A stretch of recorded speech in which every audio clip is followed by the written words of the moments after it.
السلام عليكم ورحمة الله وبركاته. الحمد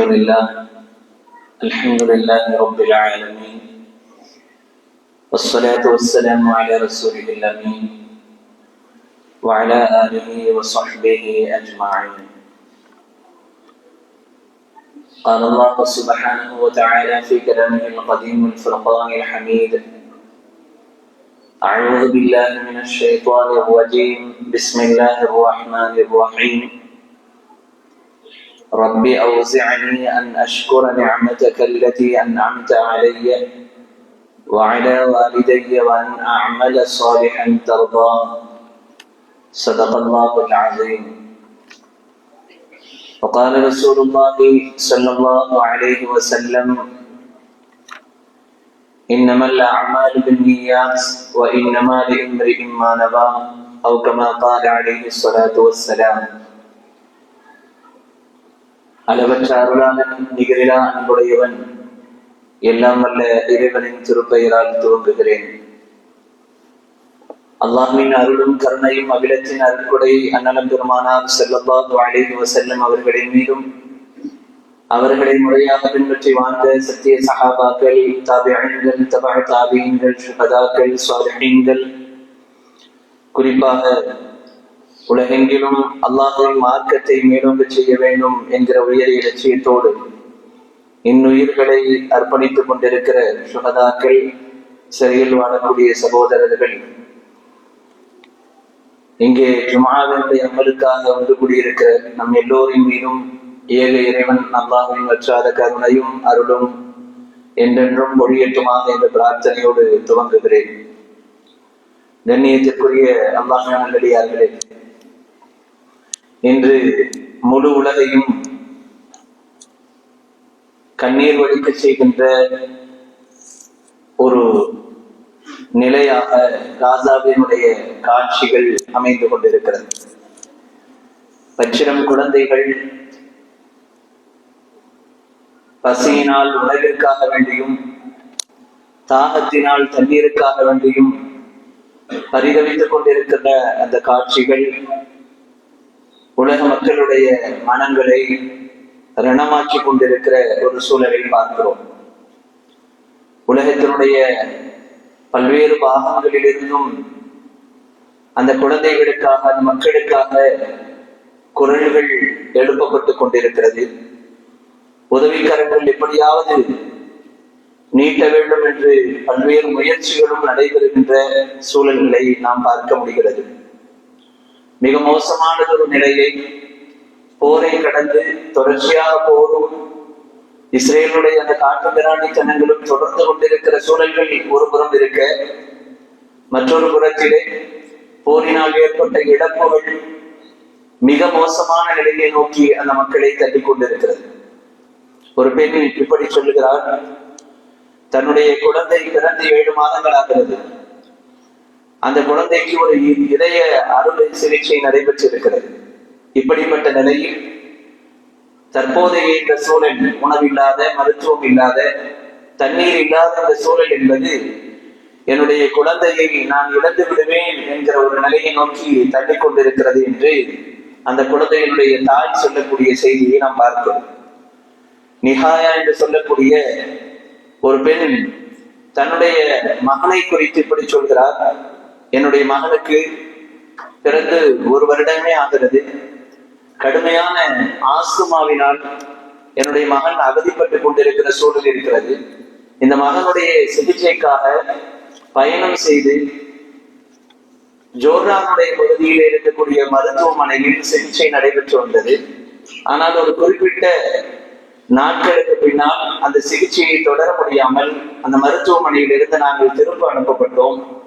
வரக்கூடிய வழியிலே காசாவிற்கு நுழையும் பொழுது இஸ்ரேலிய ராணுவம் அங்கே நின்று கொண்டு எங்களுடைய நிலைகளை பார்த்து பரிகாசம் செய்வதும், எங்களை அவமதிக்கக்கூடிய விதத்தில் நடத்துவதும், கடுமையான மனதை பாதிக்கக்கூடிய வார்த்தைகளால் எங்களை திட்டுவதும், ஒரு கட்டத்திலே எங்களை தாக்குவதற்கு முனைவருமான பல்வேறு நிலைகளை கடந்து மறுபடியும் நாங்கள் இங்கே வந்து சேர்ந்திருக்கிறோம்.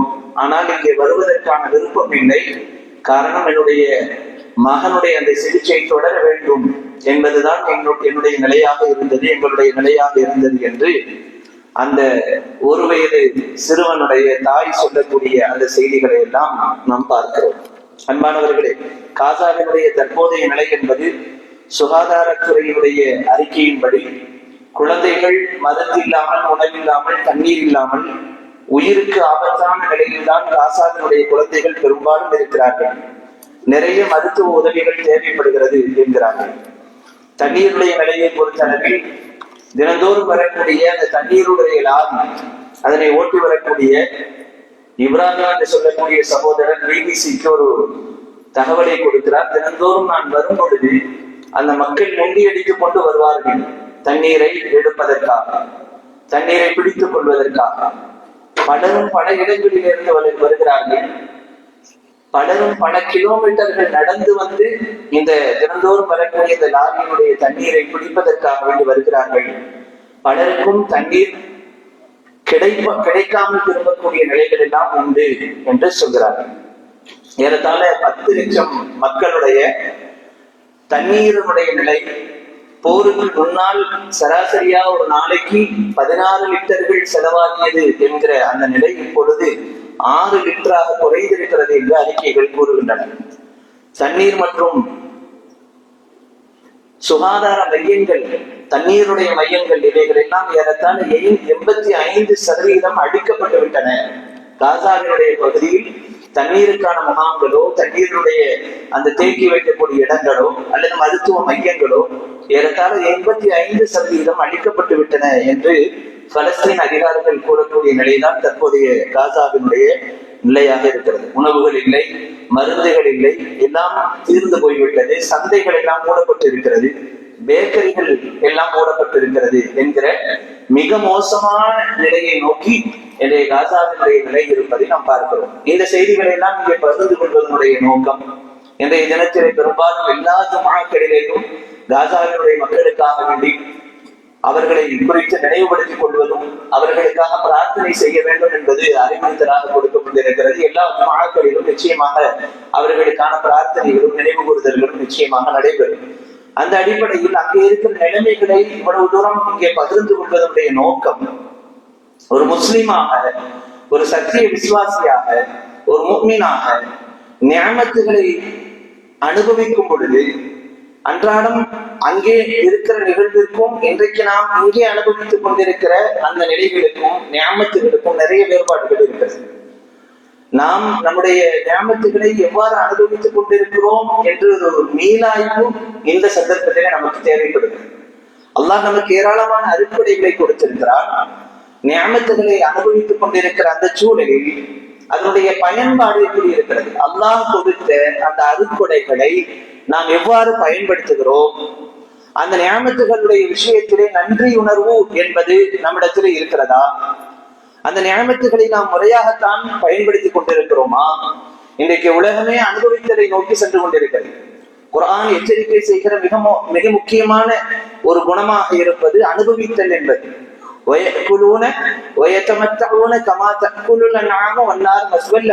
மனிதர்களிலே சிலர் இருப்பார்கள், அவர்கள் இந்த உலகத்திலே சாப்பிடும் பொழுதும் சரி, அனுபவிக்கும் பொழுதும் சரி, அவர்கள் கால்நடைகளை போல அனுபவிப்பார்கள், சாப்பிடுவார்கள், சுகம் அனுபவிப்பார்கள் என்று குர்ஆன் எச்சரிக்கை செய்யக்கூடிய ஒரு பாகம் மனிதர்கள் இந்த உலகத்திலே இருக்கிறார்கள் என்று குர்ஆன் எச்சரிக்கை செய்கின்ற அந்த நினைவுகளை எல்லாம் மனதிலே கொண்டு நாம் தற்போதைய காலச்சூழலில் நமக்கு கிடைக்கிற நியாமத்துகள் குறித்த பார்வையும் அதனை பயன்படுத்தக்கூடிய விதமும் எவ்வாறு இருக்கிறது என்கிற மீளாய்வு இன்றைக்கு காசா மக்கள் ஒரு சொட்டு தண்ணீருக்காக ஏங்கி தவிக்கிற இந்த காலச்சூழலில் நியாமத்துகளை குறித்த ஒரு பார்வையும் நினைவுபடுத்துவதும் மிக மிக அவசியமானது என்பதை நாம் கவனத்திலே கொள்ள வேண்டும். இன்றைக்கு நாம் என்ன நியாமத்துகளை அனுபவிக்கவில்லை? ஒரு கவிஞருடைய கூற்று மிக பிரபல்யமானது. அன்றைக்கு சஹாபாக்களுடைய அந்த வாழ்க்கையில் விளக்கு எரிப்பதற்கு எண்ணெய் இல்லை, ஆனால் இன்றைக்கு முஸ்லிம்களிடத்திலே எண்ணெய் இல்லை என்று சொல்லக்கூடிய அந்த வார்த்தைக்கு இணங்க இன்றைக்கு நமக்கு என்ன இல்லை என்று கேட்கிற அளவிற்கு நாம் பார்க்கக்கூடிய, நாம் வாழக்கூடிய இந்த பகுதி சார்ந்து நாம் சிந்திக்க வேண்டியது இருக்கிறது. இதை தாண்டின ஒரு நம் கண்ணுக்கு படாத, பொதுவாக அப்படித்தான், எங்க யாருக்கு என்ன போய் சேர வேண்டுமோ அது போய் சேருவதே இல்லை.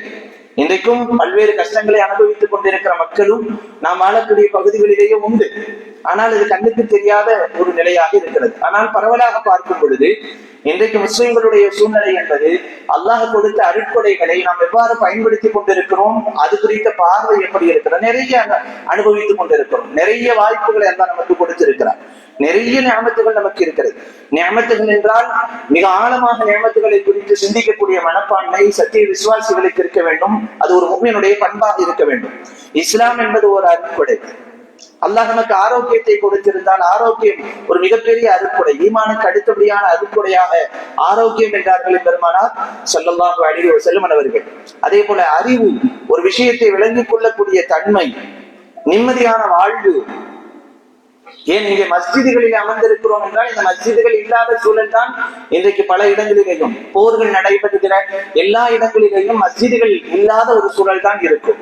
இன்றைக்கு நாம் வட மாநிலங்களில் எடுத்துக்கொண்டால் பள்ளிவாசலுக்கு வந்து நிம்மதியோடு தொழுது விட்டு இல்லம் திரும்புதல் என்பது கூட அங்கே ஒரு பரபரப்பான சூழ்நிலையாகத்தான் இருக்கிறது. நம்முடைய நாட்டை பொறுத்தளவில், ஏன் தமிழகத்திலே கூட சில இடங்களில் ஒரு பரபரப்பான சூழல்களோடு தான் கிராமப்புறங்களிலே இருக்கிற சில முஸ்லிம்களுடைய சூழல்கள் இருப்பதை நாம் பார்க்க முடிகிறது. ஆக மஸ்ஜிதுகளிலே வந்து நிம்மதியாக தொழுவதற்கும் வணங்குவதற்குமான வாய்ப்பு, உரிமையோடு மஸ்ஜிதுகளை பயன்படுத்திக் கொள்வதற்கான வாய்ப்பு கிடைக்கிறது என்றால் அதுவும் கூட ஒரு மாபெரும் நியமத்து தான். இப்படியாக நியமத்துகளை குறித்து சிந்திக்கும் பொழுது நிறைய நியமத்துகள் இருக்கிறது. நாம் அன்றாடம் சாப்பிடக்கூடிய உணவுகள், நமக்கு அளவுக்கு அதிகமாக கிடைக்கக்கூடிய தண்ணீர்கள், அளவுக்கு அதிகமாக என்று நான் இங்கே சொல்ல வருவது, அளவுக்கு அதிகமாக இருக்கிற காரணத்தினாலதான் ரோட்ல விடுறோம் இல்லையா? இன்றைக்கு நல்ல தண்ணீர் வந்தால் அந்த நல்ல தண்ணீரை ரோட்டிலே விடுவதுதான் வழமை என்கிற, அதுவும் முஸ்லிம் சமூகம் வாழக்கூடிய இடங்கள் அப்படித்தான் இருக்கும். அதை யாரும் திருத்த முடியாது. இன்றைக்கு அப்படித்தான் ஒரு மனப்பான்மை இருக்கிறது. இன்றைக்கு பொறுப்பாளர்கள் எல்லாம் ஒரு விரக்தி மனப்பான்மை தான். எந்த செயல் திட்டங்களை முன்னெடுக்க முடியாது, அதுவும் நம்முடைய பகுதியாக இருந்தால் எதிரையும் மாற்றம் வராது என்கிற நிலைதான். அது நல்ல தண்ணி ஏன் வெளியில வருதுங்கிறதே தெரியல, ஏன் வெளியில விடுறாங்கன்னு தெரியல. அப்ப அதுக்கான மாற்று வழிகள் என்ன? ஆனால் தண்ணீர் வீணாக கூடாது என்பது மிக முக்கியமானது. அந்த தண்ணீருக்காகத்தான் இன்றைக்கு உலகம் ஏங்கி தவித்துக் கொண்டிருக்கிறது. இன்றைக்கு கூட நம்முடைய நாட்டினுடைய ஒரு போர் என்கிற வரும்பொழுது தண்ணீர் சார்ந்த அந்த தடைகள் தான் இன்றைக்கு பரவலாக நடைபெறுவதை பார்க்கிறோம். ஆக தண்ணீர் என்பது ஒரு மிகப்பெரிய அருட்கொடை. அது இன்றைக்கு கிடைக்கிறது, மலிவாக கிடைக்கிறது என்றால் அது விஷயத்தில நாம் எப்படி இருக்கிறோம்? பாதைகளும் பயணங்களும் இவைகளெல்லாம் ஒரு அருட்கொடை. ஒரு பாதை நன்றாக இருக்கிறது. இன்றைக்கு பாதைகள் மிக மிக கஷ்டப்பட்டு போன பயணங்கள் எல்லாம் இன்றைக்கு மிக இலகுவாக மாறி போயிருக்கிறது. பல மணி நேரங்கள் செய்த பயணங்கள் எல்லாம் இன்றைக்கு சில மணி நேரங்களாக மாறி இருக்கிறது. கண் சிமிட்டும் நேரத்தில் ஒரு இடத்திலிருந்து இன்னொரு இடத்திற்கு நம்மால் பறந்து விட முடியும். பயணம் செய்து விட அல்ல, பறந்து விட முடியும். அவ்வளவு இலகுவான சூழல்கள். இப்படியாக அல்லாஹ் நமக்கு செய்திருக்கிற அருட்கொடைகளை யோசித்து பார்த்தால் நிறைய நிறைய நிறைய இருக்கிறது. சின்ன சின்ன விஷயங்கள் கூட அருட்கொடைதான். இங்கே நான் உங்களோடு பேசுவதற்கான வாய்ப்பு கிடைத்திருப்பது எனக்கு ஒரு மிகப்பெரிய அல்லாஹ் செய்த மாபெரும் அருட்கொடை. அதை செவியேற்பதற்கான வாய்ப்பை அல்லாஹ் உங்களுக்கு கொடுத்திருப்பது அது மகாபாக்கியம். உள்ளே நுழையும் போது கூட சகோதரர் கேட்டார், கிளைமேட்டுடைய சூழலை பார்த்தால் ஃபேன் போடலாமா இல்ல ஏசி ஆஃப் பண்ணிடலாமான்னு கேட்டாங்க. ஏசியோடு அமர்ந்திருப்பது அது மகா அருட்கொடை. அதுக்கே நம்ம ஒரு அல்ஹம்துலில்லாஹ் சொல்லிக்கிட்டே இருக்கணும். எந்த டிஸ்டர்பும் இல்லாமல் அல்லாஹ்வை வணங்குவதற்கான வாய்ப்புகள். இன்றைக்கு வீடுகளை எடுத்துக்கொண்டால் நான் பல நேரங்களில் நினைப்பதுண்டு, தண்ணீர் எடுத்து வாருங்கள் என்று சொல்லி எடுத்து வருவதற்கு ஒரு ஆள் இருந்தால் அது மகா அருட்கொடை. இதை எடுத்துட்டு வாமா, அதை எடுத்துட்டு வாமா. எத்தனை சொல்றோம் நம்முடைய வீட்டு பிள்ளைகளுக்கு வேலைகளை, அந்த பிள்ளை எடுத்துட்டு வந்து கொடுக்குது, உணவு எடுத்துட்டு வந்து கொடுக்குது, கடையில போய் ஏதாவது வாங்கிட்டு வந்துடுறாங்க. நாம ஒரு காலகட்டத்துல நாமே தான் எல்லாத்தையும் பர்ச்சேஸ் பண்ணிட்டு இருப்போம். நம்ம பிள்ளைகள் வளர்ந்து வந்து விட்டால் நாம அமைதியா உட்காந்துட்டு போயிட்டு வர சொல்ல அப்படின்னா அவர் போயிட்டு வருவார். நமக்கான பொறுப்புகளை எல்லாம் ஒரு கட்டத்தில் நம்முடைய பிள்ளைகள் எடுத்துக் கொள்கிறார்கள். அந்த பிள்ளைகள் நமக்கு இருக்கிறார்கள் என்றால் அது மகா அருட்கொடை. பல நேரங்களில் குடும்பத்திலே ஊனமுற்றவர்கள் நிறைய நபர்கள் இருப்பார்கள், நகர முடியாமல் இருப்பார்கள், ஸ்ட்ரோக் கம்ப்ளைண்ட்ல இருப்பாங்க. அவங்க தண்ணீர் கேட்கறதுக்கான எல்லா அவசியங்களும் இருக்கும், சுய தேவைகளை நிறைவேற்றிக் கொள்வதற்கான எல்லா அவசியங்களும் இருக்கும். ஆனால் ஒரு நேரத்தில் கேட்பார்கள், இன்னொரு நேரத்தில் கேட்க முடியாது. ஏன்? நான் கேட்டுக்கொண்டே இருந்தால் எனக்கு கிடைப்பதும் கூட கிடைக்காமல் போவதற்கு வாய்ப்பு இருக்கிறது, அதிலே மனசங்கடங்கள் இருக்கிறது என்று சொல்லி அதை தவிர்க்கக்கூடிய உடல்நிலை உள்ளவர்கள். ஆனால் அதற்கு மத்தியில் அல்லாஹ் நம்மை ஆபியத்தாக வைத்திருக்க, நமக்கென்று வேலை செய்வதற்கு பலரையும் வைத்திருக்கிற ஒரு சூழல்கள் எல்லாம் மிக பெரும் அருட்கொடைகள் என்பதை நாம் கவனத்திலே கொள்ள வேண்டும். எனவே நியமத்துகளை குறித்த, அருட்கொடைகளை குறித்த ஒரு பார்வையும் உணர்வு பூர்வமான ஒரு சிந்தனையும் சத்திய விசுவாசிகளிடம் இருக்க வேண்டும் என்பது இன்றைய காலச்சூழலில் ஒவ்வொரு முஃமினும் சிந்திக்க வேண்டிய ஒரு விஷயமாக இருக்கிறது. அதனாலதான் இறை அருட்கொடைகளை குறித்து நபிமார்கள் சிந்திக்கக்கூடியவர்களாக இருக்கிறார்கள். இந்த உலகத்திலே அதிகமாக சோதனைகளுக்கும் கஷ்டங்களுக்கும் ஆட்பட்ட ஒரு முதல் நிலை மனிதர்கள் இருக்கிறார்கள் என்றால் அந்த நபிமார்கள் தான். முதல் நிலை சமூகமாக இருப்பவர்கள் நபிமார்கள் தான். நபிமார்களுக்கு ஏற்பட்ட கஷ்டங்களை போல வேறு யாருக்கும் ஏற்படவில்லை. அடுத்தடுத்த கஷ்டங்கள் தான் அடுத்தடுத்த சமூகத்திற்கு. அப்படிப்பட்ட நபிமார்கள் தங்களுடைய மிக முக்கியமான பண்பாக கொண்டிருந்தது சுக்ர் என்கிற அந்த பண்பை. அவர்களுக்கு சோதனைகளும் கஷ்டங்களும் நிறைய இருந்தாலும் கூட அவர்கள் சுக்ரை பற்றி பிடிப்பவர்களாக இருந்தார்கள் என்று குர்ஆன் பறைசாற்றுகிறது. பல நபிமார்களை பற்றி சொல்கிறது. இப்ராஹிம் அலைஹிஸ்ஸலாம், துல்ஹஜ்ஜுடைய மாதம், இந்த மாதத்தில் இப்ராஹிம் நபி அலைஹிஸ்ஸலாம் அவர்களுடைய வரலாறுகளை அதிகமாக நினைவு கூறுவதுண்டு. அவர்களுடைய பண்புகள், நிறைய நற்பண்புகள் இருக்கிறது. அந்த நற்பண்புகளிலே பிரதானமானதாக குர்ஆன் சொல்கிறது, ஷாக்கிரன் லிஅன்உமிஹி, அல்லாஹ் தங்களுக்கு வழங்கிய அருட்கொடைகளுக்காக நன்றி செலுத்துபவர்களாக செய்தனா இப்ராஹிம் அலைஹிஸ்ஸலாம் அவர்கள் இருந்தார்கள் என்று குர்ஆன் சுட்டி காட்டுகிறது. நூஹ் நபி அலைஹிஸ்ஸலாம் அவர்களை பற்றி சொல்லும் பொழுது இன்னஹு கான அப்தன் ஷகூரா, நூஹ் நபி அலைஹிஸ்ஸலாம் அவர்கள் ஷுக்ருள்ள அடியாராக இருந்தார்கள். ஷுக்ர் என்கிற பண்பு நூஹ் அலைஹிஸ்ஸலாம் அவர்களிடத்தில் இருந்தது என்று குர்ஆன் சுட்டி காட்டுகிறது. தாவூத் அலைஹிஸ்ஸலாம் அவர்கள் ஒரு சந்தர்ப்பத்தில் இப்படி சொன்னதாக ஹதீசுகள் பதிவு செய்கின்றன, கிதாபுகள் பதிவு செய்கின்றன. ஒரு சந்தர்ப்பத்திலே ரப்பிடத்திலே கேட்கிறார்கள், யா ரப்பி கைஃப அஷ்குருக, என் இறைவா உனக்கு நான் எப்படி நன்றி செலுத்த முடியும்? ஏன் வசுக்ரீ லக நிஅமத்துன் அலைய மின் இந்திக, நான் உனக்கு நன்றி செலுத்தக்கூடிய அந்த ஒரு தன்மையும் கூட, ஒரு செயலும் கூட எனக்கு நீ வழங்கி இருக்கிற ஒரு அருட்கொடை தான். தாவூத் அலைஹிஸ்ஸலாம் அவர்களுடைய சிந்தனை எப்படி இருந்திருக்கிறது பாருங்க.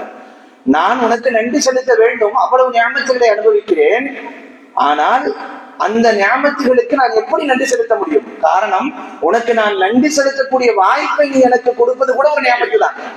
அப்படின்னா அதுக்கு ஒரு தடவை நன்றி செலுத்தணும்.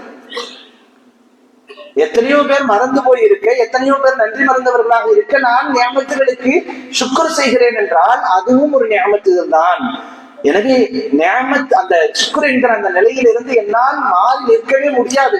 எப்பொழுதும் சுக்ருடைய தன்மையோடு தான் இருக்க வேண்டும் என்று தாவூத் அலைஹிஸ்ஸலாம் அவர்கள் சொன்ன வார்த்தையை கிதாபுகள் பதிவு செய்கின்றன. ஆக எல்லா நபிமார்களும் அந்த சுக்ருடைய தன்மையுடையவர்களாக இருந்தார்கள். சுலைமான் அலைஹிஸ்ஸலாம் அவர்களுடைய பிரார்த்தனை எப்படி இருக்கிறது குர்ஆன் பதிவு செய்கிறது, ரப்பி அவ்ஸிஅனி அன் அஷ்குர நிஅமதக அல்லதி அன்அம்த அலைய, என் மீது நீ கொடுத்த செய்த அந்த அருட்கொடைகளுக்கு நான் நன்றி வெளிப்படுத்தக்கூடியவனாக இருக்க வேண்டும், அதற்கான வாய்ப்பை எனக்கு நீ கொடுக்க வேண்டும் என்று சுலைமான் அலைஹிஸ்ஸலாம் அவர்கள் அல்லாஹ்விடத்திலே பிரார்த்தனை செய்ததை குர்ஆன் பதிவு செய்கிறது. நபி ஸல்லல்லாஹு அலைஹி வஸல்லம் அவர்களுடைய வாழ்க்கை நமக்கு தெரியும். அஃபலா அகூன அப்தன் ஷகூரா, நான் அல்லாஹ்விற்கு நன்றியுள்ள அடியானாக இருக்க வேண்டாமா என்று கால்கள் வீங்கும் அளவிற்கு வணக்க வழிபாடுகளில் ஈடுபட்டதனுடைய நோக்கம் நன்றியுடைய வெளிப்பாடு. நமக்கெல்லாம் தெரியும் பிரபல்யமான சம்பவம். 3 நபித்தோழர் உமர் ரலியல்லாஹு அன்ஹு அவர்கள், சையதுனா அபூபக்கர் ரலியல்லாஹு அன்ஹு அவர்கள், பெருமானார் மூவரும் சேர்ந்து ஒரு கடுமையான பசியின் நேரத்திலே ஒரு நபித்தோழருடைய வீட்டிற்கு சென்று சில பேரித்தம் மர துண்டுகளை சாப்பிட்டு விட்டு வெளியே வரும் பொழுது உமர் ரலியல்லாஹு அன்ஹு அவர்கள் சொன்ன வார்த்தை, அல்ஹம்துலில்லாஹ், அல்லாஹ் நமக்கு உணவை கொடுத்து விட்டான் என்று சொல்லும் பொழுது பெருமானார் ஸல்லல்லாஹு அலைஹி வஸல்லம் அவர்கள் இந்த வசனத்தை ஓதி காட்டினார்கள்.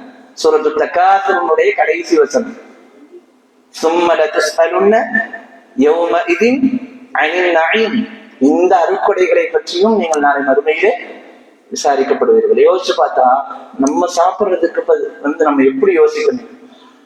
அதாவது சிந்திக்க முடியாத அளவிற்கு சாப்பிடுகிறோம். இப்படியெல்லாம் சாப்பிட முடியுமா? இத்தனை வகைகளை எல்லாம் நம்மால் சாப்பிட முடியுமா? சாப்பிடுவதற்கென்று இத்தனை திட்டங்களை தீட்ட முடியுமா என்று சிந்திக்க முடியாத அளவிற்கு இன்றைக்கு உணவை நோக்கி நிற்கிற ஒரு காலகட்டத்தில் இந்த நியமத்துகளை குறித்த, சுக்ரை குறித்த ஒரு பார்வை சத்திய விசுவாசிகளாகிய நம்மிடம் இருக்க வேண்டும் என்பதுதான். அப்ப சாதாரண ஒரு பேரித்தம்பர தொண்டு விஷயத்திலேயே நீங்கள் அனுபவிக்கிற இந்த நியமத்திற்கு நீங்கள் அல்லாஹ்விடத்திலே நன்றி செலுத்தக்கூடியவர்களாக இருக்க வேண்டும்.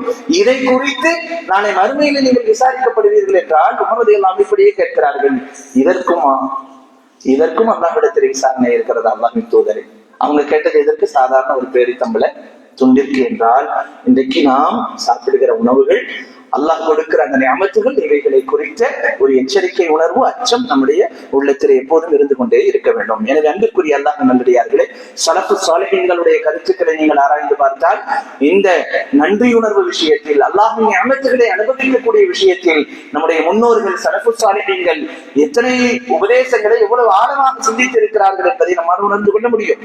ஸலஃபுகளிலே ஒரு அறிஞர் இப்படி சொல்கிறார்: இப்ன ஆதம், ஆதமுடைய மகனே, இன் அரத்த தஅல்லும கத்ர மா அன்அமல்லாஹு தஆலா அலைக், உன் மீது அல்லாஹ் சொரிந்திருக்கிற நியமத்துகளை, உன் மீது அல்லாஹ் செய்திருக்கிற அருட்கொடைகளை நீ அறிந்து கொள்ள வேண்டும் என்றால், ஃபக்முல் ஐனைக, உன்னுடைய கண்களை நீ மூடிக்கொள். எனக்கு அல்லாஹ் என்ன நியமத்துகளை செய்திருக்கிறான் என்று அறிய வேண்டுமானால், இப்போ நாம எல்லாரும் அல்லாஹ் எனக்கு என்ன அருட்கொடையை செஞ்சிருக்கிறான் அப்படின்னு சொல்லி நாம புரிஞ்சுக்கணும்னு நினைச்சா, ஒரு செகண்ட் அப்படியே நம்முடைய கண்களை மூடிக்கொண்டு அமைதியாக இருங்கள். அப்போது உனக்கு தெரியும் அல்லாஹ் உனக்கு எவ்வளவு செய்திருக்கிறான் என்பது என்று அறிஞர் சொல்லக்கூடிய அளவிற்கு நியமத்துகளை குறித்த ஒரு விழிப்புணர்வும், ஒரு எச்சரிக்கை உணர்வும், பார்வையும் நமக்கு இருக்க வேண்டும். மற்றொரு நபி தோழரான அபூ தர்தா ரலியல்லாஹு அன்ஹு அவர்கள் சொல்கிறார்கள்: கம்மின் நிஅமத்தில்லாஹி ஃபீ உர்கின் சாகினின், ஒரே ஒரு நரம்பில், அபூ தர்தா ரலியல்லாஹு அன்ஹு அவர்கள் சொல்கிறார்கள், ஒரே ஒரு நரம்பில் இறைவனுடைய எத்தனை அருட்கொடைகள் இருக்கிறது என்று சொல்கிறார்கள். ஒரே ஒரு நரம்பில். இந்த வார்த்தை மிக அர்த்தமானது. அந்த நபி தோழர் அபூ தர்தா ரலியல்லாஹு அன்ஹு அவர்கள் இவ்வளவு தூரம் சிந்தித்திருக்கிறார்கள் என்றால் அது அர்த்தமிக்கது. ஏன் அர்த்தமிக்கது? சில நேரங்கள்ல குளிர் அதிகமாக பொழுது நம்ம கால்கள்ல ஏதாவது ஒரு விரலுடைய அந்த பாகம் அப்படியே இழுக்கும். அந்த நேரத்துல நம்முடைய உடலுடைய சூழல், உள்ளத்தினுடைய சூழல், நம்முடைய சிந்தனை, இதெல்லாம் எப்படி இருக்கும்னு நமக்கு நல்லா தெரியும். சாதாரண யதார்த்தமான ஒரு நிகழ்வு அது. ஆனால் அந்த நேரத்தில் அந்த செயல் நடக்கும் பொழுது நம்முடைய மனங்களில் ஏற்படுகிற அச்சம், பயம், நம் ஆரோக்கியத்தை குறித்த தடுமாற்றம், இது எப்பொழுது சரியாகும், இதனால் என்னென்ன ஏற்பட போகிறது, எத்தனை சிந்தனைகள் நமக்கு தோன்றுகிறது அல்லவா? அது எப்போது சரியாகிறதோ அப்பொழுதுதான் மனம் அமைதி அடைகிறது, அல்ஹம்துலில்லாஹ் என்கிற மனோநிலை வருகிறது. என்றால் சாதாரண ஒரு நரம்பில் இருக்கிறது அல்லாஹ்வுடைய அருட்கொடை.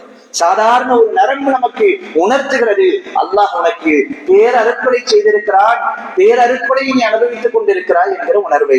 அதைத்தான் அபூ தர்தா ரலியல்லாஹு அன்ஹு அவர்கள் நமக்கு உணர்த்தி காட்டுகிறார்கள். ஒரு எச்சரிக்கையான ஒரு வார்த்தையை சலமத் இப்னு தீனார் ரஹ்மத்துல்லாஹி அலைஹி என்ற ஒரு ஸலஃபுகளிலே உள்ள ஒரு அறிஞர் சொல்கிறார்: குல்லு நிஅமத்தின் லா துகர்ரிபு மினல்லாஹி அஸ்ஸ வஜல்ல ஃபஹிய பலியத்துன். உனக்கு அல்லாஹ் ஒரு அருட்கொடையை செய்திருக்க, அந்த அருட்கொடையின் வழியாக இறைவனுடைய நெருக்கத்தை நீ பெறவில்லை என்றால், நமக்கு எத்தனையோ அருட்கொடைகள் இருக்கு. நான் ஏற்கனவே சொன்னது மாதிரி சின்ன சின்ன விஷயங்கள் கூட அருட்கொடைகள் தான். இந்த அருட்கொடையின் வழியாக இறைவனுடைய நெருக்கம் உனக்கு கிடைக்கவில்லை என்றால், அந்த அருட்கொடைகள் அத்தனையுமே பகிய பலியத்துன், உனக்கு சோதனை தான் என்று சொல்கிறார்கள். இதை நல்ல நம்ம மனதில் நிறுத்த வேண்டிய ஒரு கருத்து. ஒரு அருட்கொடை நமக்கு கிடைத்திருக்கிறது. பார்வை ஒரு அருட்கொடை, செவிகள் ஒரு அருட்கொடை, அன்றாட வாழ்விலே நிறைய அனுபவிக்கிறோம், எல்லாம் அருட்கொடை.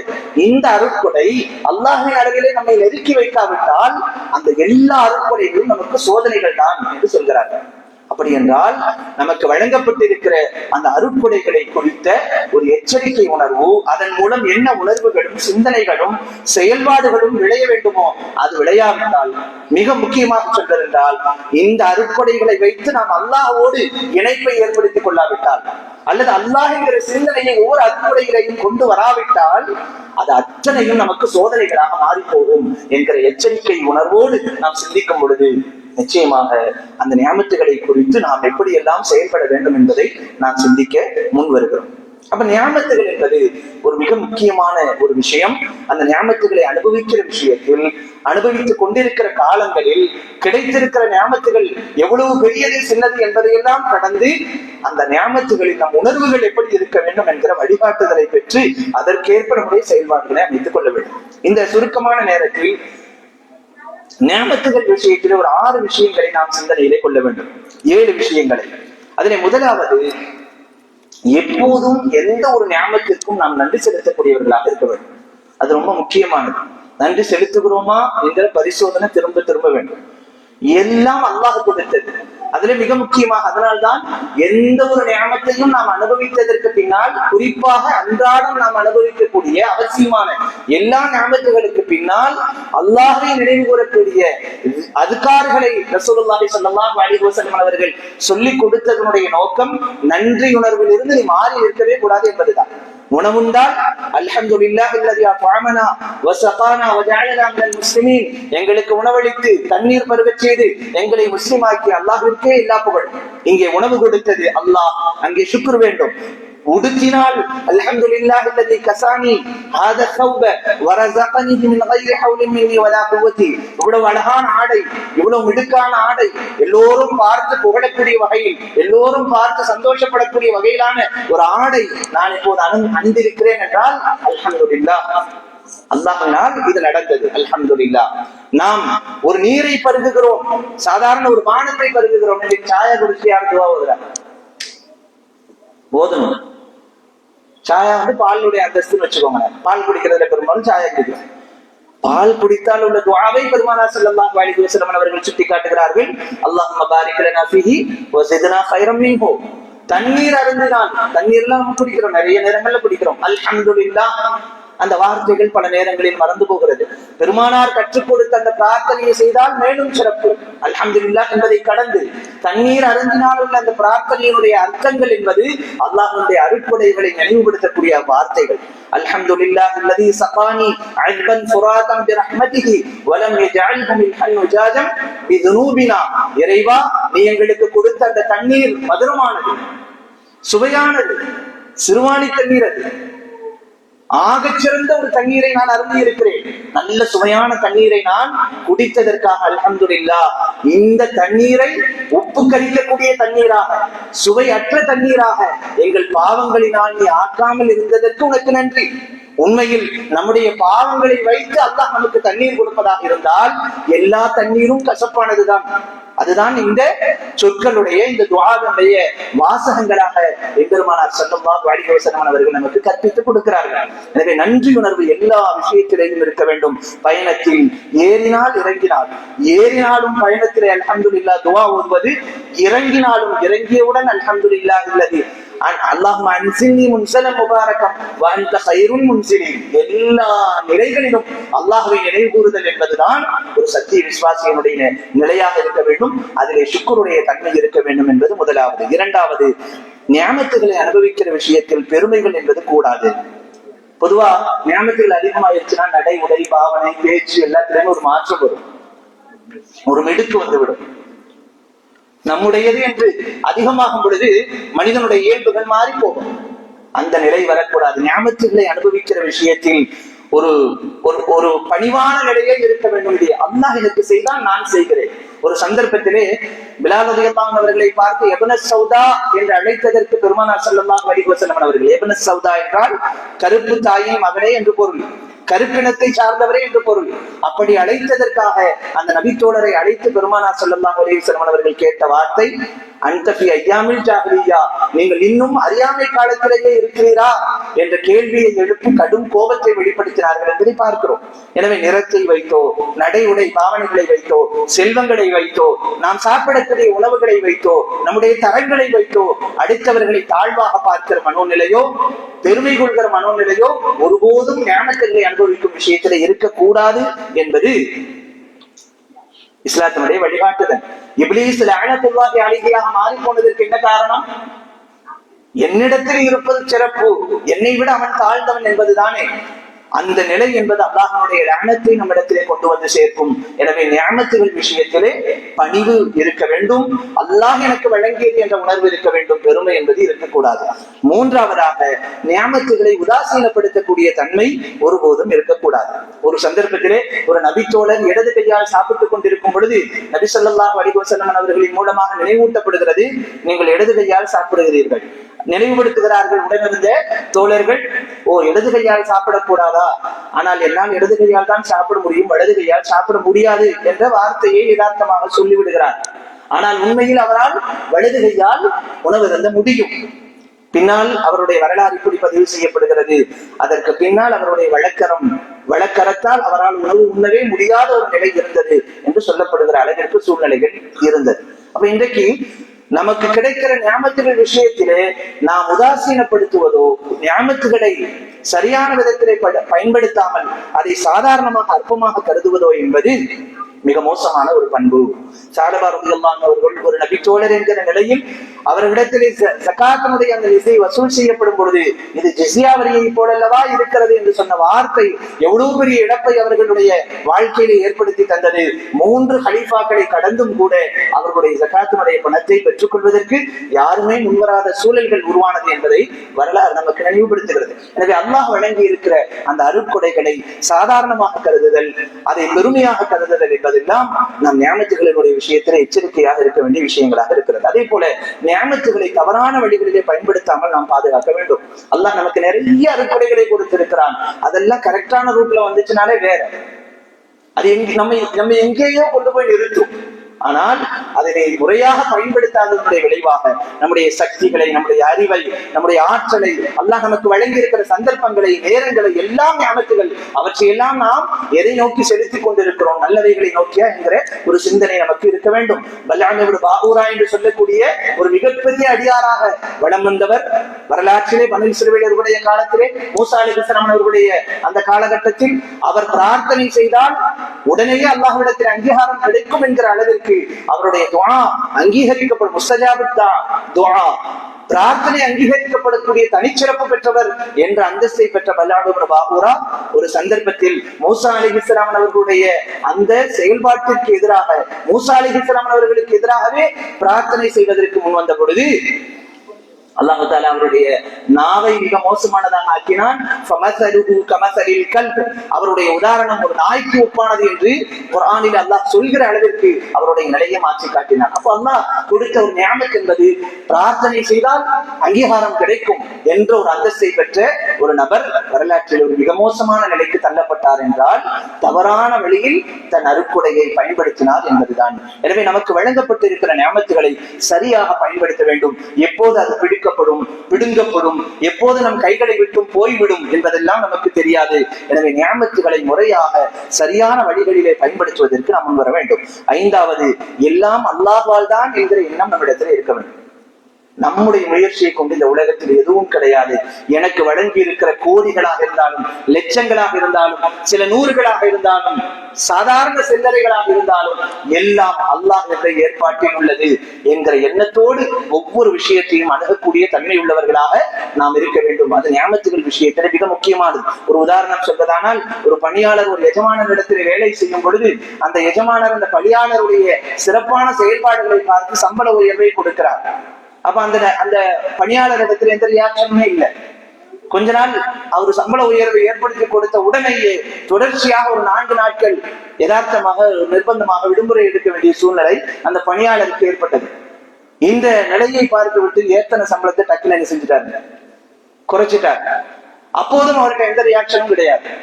அப்ப ஆச்சரியத்தோடு தன் பணியாளரிடத்திலே, நான் உனக்கு சம்பளத்தை உயர்த்தி கொடுக்கும் போதும் அவன் எந்த ரியாக்ஷனும் இல்லை, சம்பளத்தை குறைத்து விட்டேன், அப்போதும் எதை பற்றியும் கவலைப்படவில்லையே என்று கேட்டபொழுது அந்த மனிதர் சொன்னார், அந்த பணியாளர் சொன்னார், நீங்கள் சம்பளத்தை ஏற்றி கொடுக்கும் பொழுது நான் மனதிலே நினைத்துக் கொண்டேன், எனக்கு ஒரு குழந்தை பிறந்திருக்கிறது, அந்த குழந்தை பிறந்த காரணத்தினால் ரிஸ்கை அல்லாஹ் எனக்கு அதிகப்படுத்தி கொடுத்திருக்கிறான், இது அல்லாஹ்வுடைய ஏற்பாடு என்று நினைத்துக் கொண்டேன், அதனால் எந்த சஞ்சலமும் இல்லை.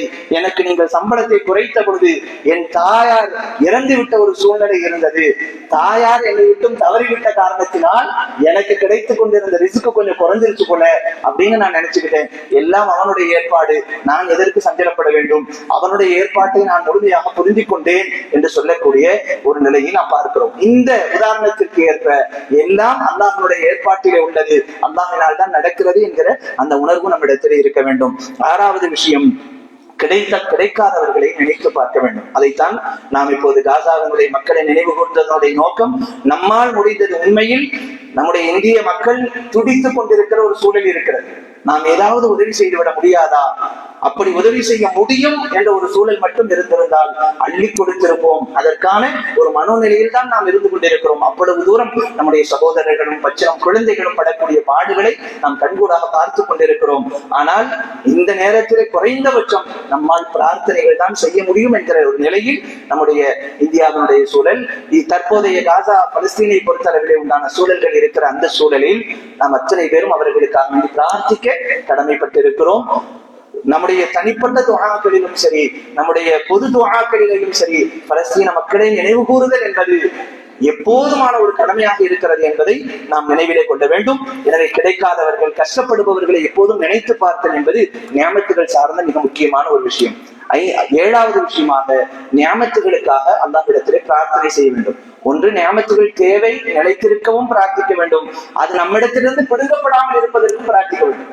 அல்லாஹும்ம இன்னி அஊது பிக மின் ஸவாலி நிஅமதிக. பெருமானார் ஸல்லல்லாஹு அலைஹி வஸல்லம் அவருடைய பிரார்த்தனைகளிலே ஒன்று, இறைவா எனக்கு கிடைத்திருக்கிற அருட்கொடை நீங்கி போகாமல் நீ பாதுகாத்து அருள் புரிவாயாக என்ற பிரார்த்தனையை நியாமத்துகள் விஷயத்திலே பெருமானார் ஸல்லல்லாஹு அலைஹி வஸல்லம் அவர்கள் செய்திருப்பதை பார்க்கிறோம். எனவே அன்பானவர்களே, சமகாலத்தினுடைய சூழலில் நாம் நிறைய அல்லாஹ்வினுடைய அருட்கொடைகள் அனுபவிக்கக்கூடிய இந்த தருணங்களில் இந்த உலகம் என்பது இச்சைகள் நிறைந்தது. இந்த உலகம் என்பது அனுபவித்தலை நோக்கி தள்ளக்கூடிய ஒரு நிலையில் உள்ளது.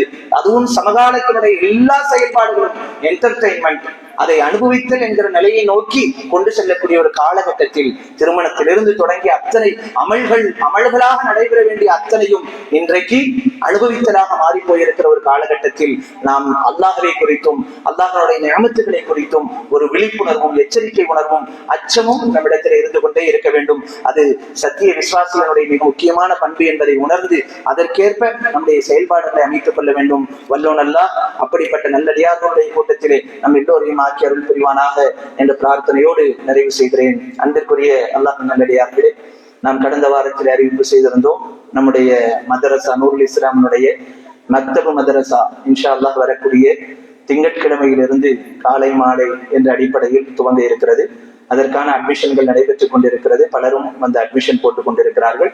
இங்கே யாராவது விருப்பம் உள்ளவர்கள், தேவையுள்ளவர்கள் இருந்தால் விரைந்து உங்களுடைய அட்மிஷன்களை பதிவு செய்ய வேண்டுமா என்போடு கேட்டுக் கொள்ளப்படுகிறீர்கள். அட்மிஷனுடைய அந்த நேரம் அசரு தொழுகையிலிருந்து இஷா தொழுகை வரைக்கும் நடைபெறும். அதனை பயன்படுத்திக் கொள்ள வேண்டும். அதே போல பெண்களுக்கான, குடும்ப பெண்களுக்கான ஒரு அற்புதமான வகுப்பு முஸ்லிஹா என்ற பெயரிலே நடைபெற்றுக் கொண்டிருக்கிறது. காலை 10:30 மணிக்கு தொடங்கி லுஹர் வரைக்கும் ஒரு 2.5 மணி நேரம் அவர்களுடைய ஓய்வு நேரம் தான் அது. எல்லா தேவைகளையும் அவர்கள் முடித்திருப்பார்கள். அந்த நேரத்தை அவர்கள் மார்க்கத்திற்காக, மார்க்க கல்விக்காக, குடும்ப சூழல்களை இஸ்லாமிய மயப்படுத்த வேண்டும் என்கிற அடிப்படையிலே அந்த கல்வி வழங்கப்படுகிறது. அந்த கல்விக்கான 2வது வருடத்தினுடைய அந்த அட்மிஷனும் இன்ஷா அல்லாஹ் வரக்கூடிய 1ஆம் தேதியிலிருந்து 10ஆம் தேதி வரைக்கும் இன்ஷா அல்லாஹ் நடைபெற இருக்கிறது. குடும்ப பெண்களில், உங்களுடைய வீட்டு பெண்களில் யாருக்கெல்லாம் நல்ல வாய்ப்புகள் இருக்கிறதோ அவர்களை இந்த வகுப்பில் இணைத்து ஒரு நல்ல சூழலை குடும்பத்தில் உருவாக்குவதற்கு நீங்கள் அத்தனை பேரும் முயற்சிக்க வேண்டுமாய் ஜமாஅத்தின் சார்பாக அன்போடு கேட்டுக் கொள்ளப்படுகிறீர்கள். 15ஆம் தேதியிலிருந்து அந்த 2வது வருடத்தினுடைய அந்த முஸ்லிஹா வகுப்புகள் நடைபெற இருக்கிறது, துவங்க இருக்கிறது என்பதையும் ஜமாஅத்தின் சார்பாக தெரிவித்துக் கொள்கிறோம். அஸ்ஸலாமு அலைக்கும் வரஹ்மத்துல்லாஹி வபரகாத்துஹு.